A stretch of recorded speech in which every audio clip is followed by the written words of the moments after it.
Let's talk about the British Museum employee who stole items. The employee has been identified as Peter Higgs, a senior curator who worked in art of the Mediterranean, largely Greek and Roman art. He's a pretty senior staff member.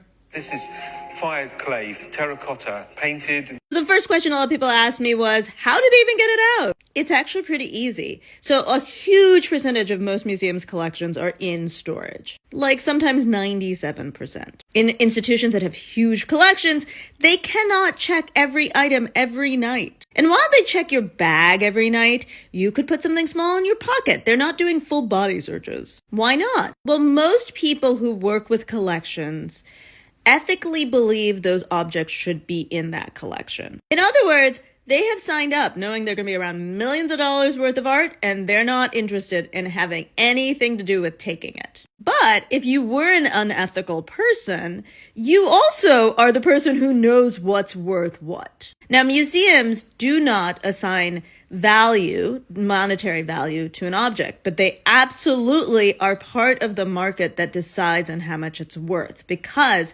they're the ones who determine this is the most important of that. This is the best blah, blah, blah. And then an appraiser would set the value, the monetary value, based on all of that research.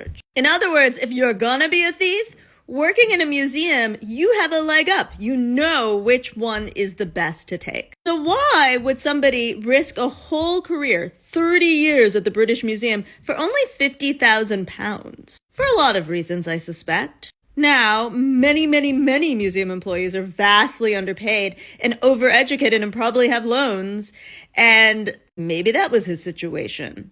But more likely, given that he was the senior curator, there's also a level of hubris. I mean, this guy used his Twitter handle for his eBay handle to sell items that were also listed in the British Museum's collection catalog. It doesn't take a genius to connect the dots.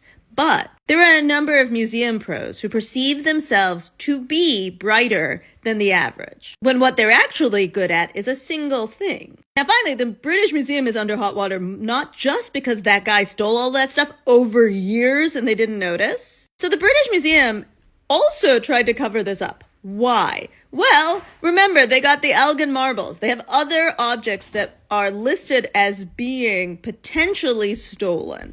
And so they've said all these years, but we are the safest place for these things. Safe as long as you don't let the staff near it, I guess.